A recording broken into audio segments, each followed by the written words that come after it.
So Robert Whittaker versus Dricus Du Plessis is set to be the feature fight of UFC 290 on International Fight Week, and Dricus Du Plessis has maybe a 5 to 10% chance to pull this one off. He's going to have to fluke it. Let's be honest here. There has to be some sort of fluke win for Dricus Du Plessis to pull this one off. He is totally outclassed. He is outmatched. He will be outdone, and Whittaker will prove that this Saturday. There is absolutely no doubt in my mind in this matchup that Whittaker will be able to get this win. And more so, people do agree with me. And the real question about this matchup is not if Whittaker will win, but how he will win. Will he win by knockout? We don't know. Will he win by decision, which is highly possible? Submission, maybe not so much. But the other two are one of the more higher possibilities of this matchup. And I'm not going to give Dricus too much credit here. He has kind of had an easy way to the top of the middleweight division. Middleweight, in my opinion, is one of the worst divisions in the UFC. Actually, I think it is top 2, and it might not be number 2.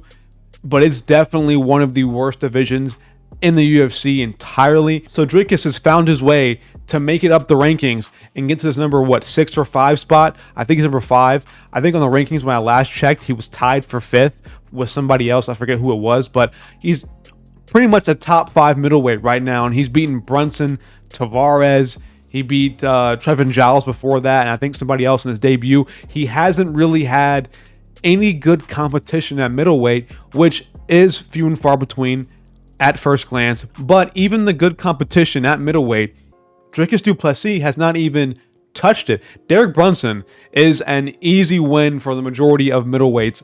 I'm being totally honest with you. If you have some level of takedown defense, you can beat Brunson. If you have good takedown defense and you can strike on the feet, you will be able to KO Brunson. And if you can last outside the first round, you should be able to beat Brunson. So I will not give Dricus that many flowers for beating an old man, washed up, no cardio Brunson. He should be able to get that win.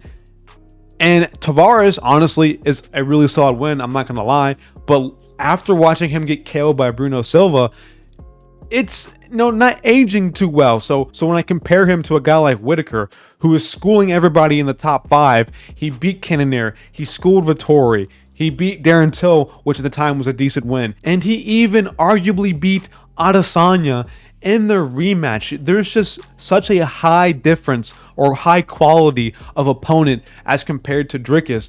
And when we look at the film, because not everything is just about, X's and O's and who this person beat or who they lost to or who this person beat and who they lost to.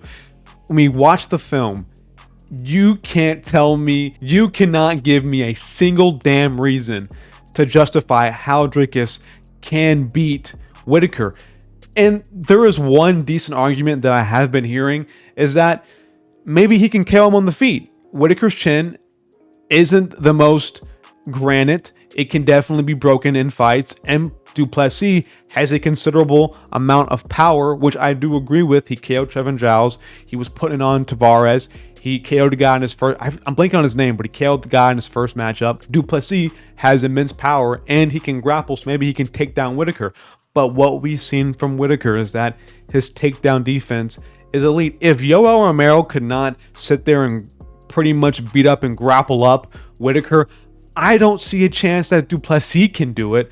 And if Romero couldn't KO him, which you can argue the point that maybe his chin might be a bit more spent after the Adesanya and Romero fights, maybe Du Plessis can really crack it again, just like how they did. But if they couldn't do it, I don't see Du Plessis doing it. Du Plessis is not this huge one-punch KO guy. Like, he obviously has some good KOs on his record in the UFC so far, but he's not this kind of guy who you're going to be, oh my God, if I get touched, if I get even glanced by this guy. He's not no Derek Lewis. Whittaker can definitely eat a couple shots from Du Plessis, and with the way he strikes, we know he can. There's not much technique to Du Plessis' striking game. It's more so just him running at you, and maybe he'll catch you at the end of a punch. That's pretty much all Du Plessis has in his toolbox in terms of striking. Maybe he can do a little bit better with the leg kicks. I don't know, but I don't see him really being able to out-kick Whittaker. It's just not a thing. Whittaker's too good in that game. That's his specialty. His oblique kicks are the best part of his game. He has a great jab as well. I mean, there's really not much reasoning to Du Plessis getting this win over Whittaker. I mean, maybe he can be more physically imposing.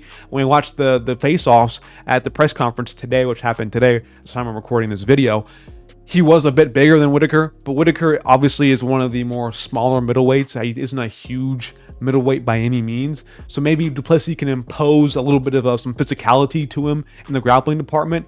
But it's Whittaker, man. Like, his takedown defense is elite. And, he can really do anything he wants. We see him against Gastelum. Like, he was putting it to Gastelum in the grappling department. Whittaker is just so high level. There's really only 3 middleweights right now that pose any sort of threat to Adesanya. Or 2, actually, not counting Adesanya. But 2 that aren't Adesanya that pose threats to him. And that's Whittaker and Cannonier now. We saw Cannonier put on a good show or a great performance against Vettori. And then the other guy is just Whittaker, who arguably beat him again and would probably get the next matchup if he does beat Du Plessis this Saturday. But Whittaker is just way too good. Just way too good. He does everything so well. Like I mentioned before, the oblique kicks, his jab, his left hook is nice. Basically his stance, the way he moves in and out of range. When you watch them two, when you watch Whittaker and then you watch Du Plessis, you see somebody like Whittaker who definitely has spent time learning and mastering the craft of striking and how to be successful at it at middleweight. And then you watch Du Plessis and it's like, I run forward and hit shots, and if I KO, I KO. That's what it is. That's what I get the vibe from when I watch a Du Plessis fight. It's kind of like a hope and spray and pray, man. It's like playing Call of Duty with a minigun. You're just holding it there and just hoping it hits people at some point. You're like wall banging almost. But I just don't really see much of the game that Du Plessis has that can really threaten the game of Whittaker. It just doesn't seem like it's a possible outcome. I am so convinced. I am extremely convinced that Whittaker will be able to win this fight comfortably, very comfortably. And if not, KO or TKO Du Plessis on the feet. Whittaker takes his time. That's a big thing about Whittaker. He will take his time with a finish. He won't rush it. So I think he'll leave no room for the KO to even happen from Du Plessis. He will take his time, methodically break down Du Plessis as the rounds go, and he'll make sure that he won't leave himself open to be countered or to be KO'd by Du Plessis, who honestly doesn't set things up too well. He's not going to set a left hook counter like an Adesanya will that will catch him lacking in the pocket. He's not going to be able to do that. And I think Whittaker even learned from that mistake against Adesanya, where he's not leaving himself in the pocket for too long to get countered by him. So I think that Du Plessis doesn't really pose too much of a KO threat in this matchup because it's not going to be a chance Whittaker is letting happen. He's going to make sure that he is staying safe against Du Plessis because, again, his one thing that he can do, the one way that Du Plessis can fluke this fight and be able to win, is by catching Whittaker off guard, maybe in a weird exchange. Maybe he rushes and Whittaker is kind of like, is he in range or not in range? And bam, he's in range and he's KO'd you.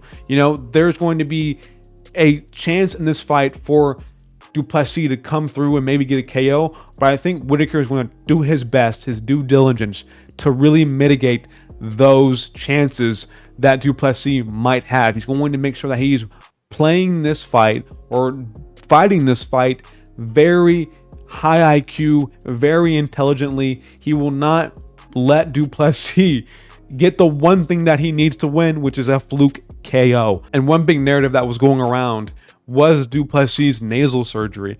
If you watch some of his fights, he seemed like he would gas out in the second and third round, or maybe in the first round, pretty quickly. He always looked fairly gassed whenever he was in the octagon after a little while because of his nasal issues. I think he had something blocking a passageway and he couldn't really honestly breathe out of his nose during fights. He was struggling with that. And so maybe people think that his cardio will be on a next level because now he can breathe through his nose. I think that's BS. Honestly, no, I'm not saying it's BS that he had nasal issues, but his cardio improving, I don't really see that happening. Like, how much of a difference will it make breathing out of your mouth and breathing through your nose in a fight? I don't know too much of a difference to that, but that's more so for the scientists to explain. But I don't think that he's going to have some amazing, super great cardio after having the surgery. And I think Du Plessis even said himself that he doesn't expect him to have some super amazing cardio, but it might make it easier for him to push through maybe the moment. Maybe he might get gassed out later. He might have a little bit better cardio, which I think is possible, but I don't think that he's going to have this be this next Marab, You know, he's not going to have this super amazing, outstanding cardio and you just can't last with him anymore. But I do think that he will have some level of improvement to his cardio game. But I don't think he'll be this next monster. I think that he will still get tired and gassed.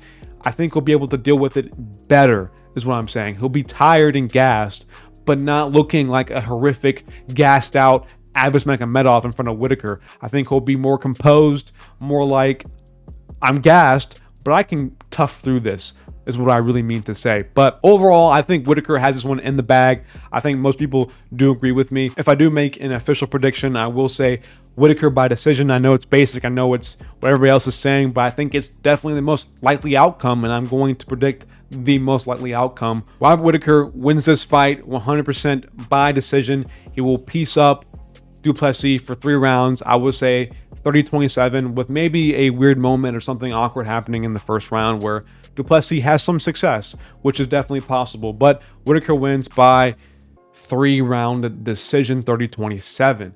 Now, that's all I have for you guys today. I appreciate you guys for watching this far into the video. It means a lot to me. Make sure to like and subscribe and hit that bell icon as well for notifications. But that's all I have. Again, Whittaker by 30-27 decision. Peace.